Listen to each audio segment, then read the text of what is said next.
É uma condição psiquiátrica severa e rara e que merece atenção.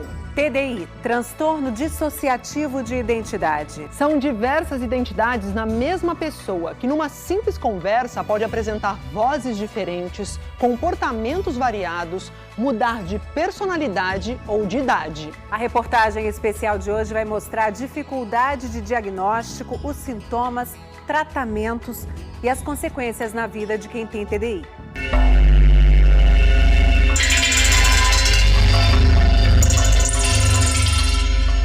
Uma criança e uma dor forte demais para suportar. Um acontecimento tão violento que interrompe o desenvolvimento natural de quem está começando a se conhecer e a conhecer o mundo. Um trauma. Em geral, antes dos 6 anos de idade. Então, situações de abuso sexual, abuso físico, negligência, morte de alguém próximo. Então, algo interno se quebra, fica aos pedaços. Para aguentar conviver com lembranças de sofrimento, a identidade se divide em 2 ou mais. Quando aparece outra personalidade, aquela que sofreu trauma não está mais lá. É outra pessoa que assume o lugar. O senso do eu, da identidade, do self, ele se fragmenta. É uma espécie de mecanismo de sobrevivência, um mecanismo de defesa. É como se mais de uma pessoa passasse a viver no mesmo corpo. Com quantas identidades hoje você convive? Nós somos 18, contando comigo. E cada uma delas tem uma personalidade, uma história. Personalidade, trejeito, forma de falar, gosto, tudo diferente. Vai formando, então, uma espécie de sistema ou de constelação em que várias versões da mesma pessoa estão ali coabitando e vivendo junto com ela. Acho que desde criança eu sempre percebi que tinha alguma coisa errada comigo, né? Ninguém nos entendia, nem a gente se entendia. Porque a gente tem algumas lacunas de memória na infância e adolescência. Na psiquiatria, isso tem nome: TDI. Os 2 principais manuais diagnósticos da psiquiatria contemplam a existência do transtorno. Transtorno dissociativo de identidade é uma doença mental. O primeiro registro de caso na história é de 1791. Então, Freud chamou isso de neuroses de guerra. E isso vale também para os traumas que acontecem na nossa infância. Como é que eu lido com isso? Vou criar uma consciência separada. Nos anos 70, o TDI ficou conhecido com o caso Billy Milligan, nos Estados Unidos. Ele foi acusado de 4 estupros e assaltos à mão armada. Ele foi absolvido depois de ser diagnosticado com o transtorno dissociativo de identidade. A defesa conseguiu provar que quem cometeu os crimes foi uma de suas 24 identidades e não ele, Billy Milligan. O homem morreu em 2014, depois de passar anos num hospital psiquiátrico. O cinema aborda o tema há décadas. O filme As 3 Faces de Eva conta a história real de Eva White, uma mulher que teria 3 identidades diferentes. Essa é uma das entrevistas realizadas pelo psiquiatra responsável pelo tratamento da verdadeira Eva White nos anos 50. Em vários momentos, a mulher troca de identidade. Gonna speak with Jane. Jane, how you do? I'm fine. How are you? How long have you been in existence? About 11 months. Nos anos 70, o livro Síbil virou filme. Baseado numa história real, teve uma segunda versão lançada em 2007. Uma psiquiatra acredita no sofrimento dela e começa a tratar da paciente.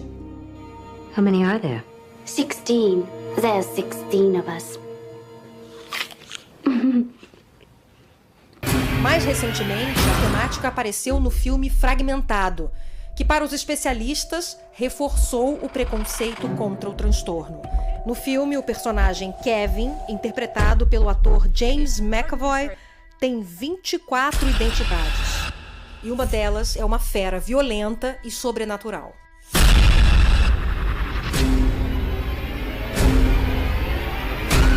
Vamos voltar para o caso da Giovanna, de 21 anos. Ela prefere não ser chamada pelo nome de registro. Quando a gente for botar o crédito que a gente chama da entrevista, como é que a gente vai acreditar vocês? Como sistema resiliência. O sistema seria composto por todos os alters, ou as identidades presentes naquele corpo. Quem fala ocupa o front, enquanto os outros alters estão no headspace, no inconsciente da pessoa com TDI. É frequente, diferentes sotaques entre as personalidades e questões físicas diferentes também. A Giovanna, ou Sistema Resiliência, conta que teve episódios traumáticos na infância, mas prefere não falar deles. Há quase um ano, o que era visto como mudanças bruscas de humor interrompeu a vida dela. Eu fui afastada da faculdade e do trabalho por tempo indeterminado. Ainda estou afastada porque eu estava disfuncional, né? Eu estava trocando muito, de uma forma descontrolada. A mãe procurou uma psiquiatra e uma psicóloga. O diagnóstico de TDI veio alguns meses depois. Você não estava conseguindo cumprir o trabalho? Na época que eu entrei em crise dissociativa, eu trocava pelo menos 14 vezes por dia. E hoje você troca quantas vezes? Umas 7 vezes, 8, depende muito. No começo eu fiquei meio assustada, mas depois eu fui entendendo, porque cada uma tem uma característica e essas características têm a ver com a Giovanna, né? Então a gente aprende a amar, porque aquele ser inteiro que está ali, cada pedacinho é ela também. É muito comum aparecerem personalidades infantis. A pessoa começa a falar com voz assim, como se fosse ela, criança. A Momô é uma criança de 5 anos. Foi a primeira identidade a surgir depois de mim, né? Você consegue me dar o nome delas? Sim, vamos lá. Aline, Aurora, Dandara, Ayana, a Tatá, eu, o Herbert, a Isabela, a Laura, a Lina, a Lua, a Luara, a Luísa, a Maria Helena, a Melanie, a Momô, o Jim e o Ariel. A Aurora sabe desenhar e fazer artesanato. A Lina sabe escrever como ninguém. O Ariel, ele é ótimo organizador, ele é ótimo em organizar as coisas. Giovanna não trocou de identidade durante a entrevista, mas quando terminamos, o comportamento dela mudou. Uma das identidades, a Dandara, que se apresenta como protetora, apareceu com uma preocupação. Eu só vim dar boa noite. Eu sou a protector, é a minha função. Vocês se importam de eu fumar? Não, ela vai fumar aqui dentro.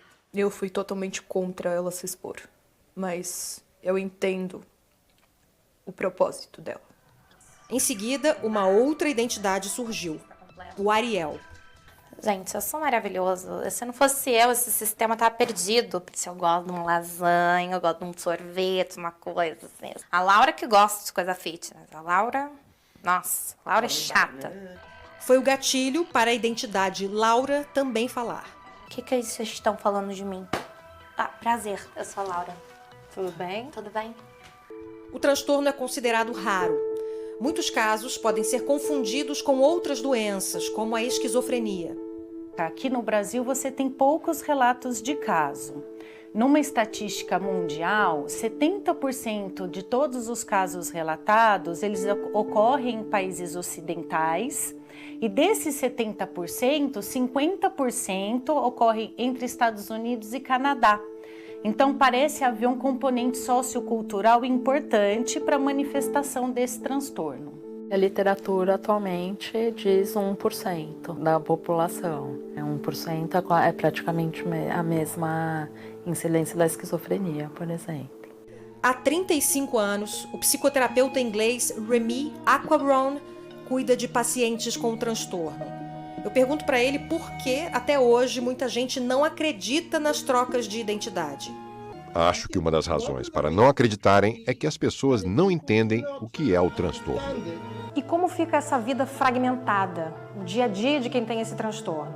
Por exemplo, é comum a pessoa ter episódios de amnésia, total ou parcial. uma identidade pode assumir o controle e seguir para algum lugar. Chegando lá, outra identidade não faz ideia do que foi fazer ali.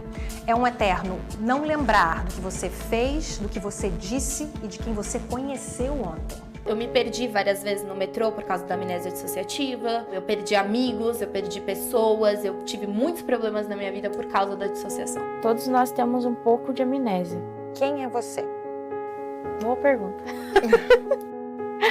Tem algumas pessoas acordadas aqui. Patrícia tem 28 anos. Esse é o nome registrado na certidão de nascimento dela. Mas a manicure prefere ser chamada de Sistema República, que reúne as identidades dela. Você tem ideia do número total, mais ou menos, assim? A gente tem 28. Posso te fazer uma pergunta se não te incomodar? Quem tá falando agora? Mudou o estilo, né? É. Maíra. De repente, uma identidade infantil assume. Eu me chamo Meg. Meg? Você estava ouvindo a entrevista que a gente estava fazendo antes? Sim. Dizem que eu sou talvez a que viveu na infância e talvez eu seja a primeira. Ah, entendi. Ela pouco se lembra da infância e da adolescência. Há 4 anos, depois de graves crises de ansiedade e confusão mental, ela procurou ajuda, mas não conseguiu tratamento, tampouco um diagnóstico definitivo. Pela raridade do transtorno e pela necessidade de afastar esses diagnósticos diferenciais. Então ele acaba sendo um diagnóstico de exclusão, não o primeiro diagnóstico a ser pensado. Muitos médicos não conhecem bem, e é outro dado da literatura que, em média, os pacientes demoram 8 anos para receber o diagnóstico. Qual é o tratamento para o TDI? O TDI não tem uma medicação específica, então as medicações entram se houver um quadro conjunto de depressão, ansiedade, e o tratamento de eleição é a psicoterapia para tentar integrar as personalidades e a pessoa consegue não apresentar mais, né? Ou diminuir a frequência, a quantidade. Melhora a funcionalidade. Oi, meu nome é Giovana e eu tenho TDI. Tanto a Giovana, Sistema Resiliência, quanto a Patrícia, Sistema República, produzem vídeos para a internet sobre TDI. Que eu queria que as pessoas falassem sobre isso. Eu queria que as pessoas soubessem que sistemas existem e que precisam ser respeitados, eles precisam ser acolhidos pela sociedade. A gente sabe que muita gente vai duvidar do transtorno, dizer que é tudo invenção. Mas é preciso deixar claro aqui que se uma pessoa diz ter uma doença mental, seja ela qual for, não cabe ao outro questionar. Isso é um assunto para os profissionais de saúde que atendem essa pessoa. Provavelmente ela está em sofrimento e precisa ser acolhida e não maltratada. Então existem 2 pontos, né? Ou a pessoa fala que a gente está fingindo, que a gente está inventando, que isso não existe, ou elas vão pelo lado espiritual. Ah, é demônio, é espírito, Ou eu já ouvi coisas como você deveria estar no manicômio. Então, é muito difícil o jeito que a gente é tratado socialmente. É uma doença bastante séria. Eu acho que isso é importante falar, que são quadros que geram muito sofrimento. É bizarro você ver uma pessoa, tipo, 28 anos falando com uma criança. É bizarro. É estranho, parece que é fingimento, parece que é uma atriz fazendo. Mas não é real. A gente queria ser curado. A gente precisa ter rede de apoio, a gente precisa ter tratamento pra gente ter uma vida funcional.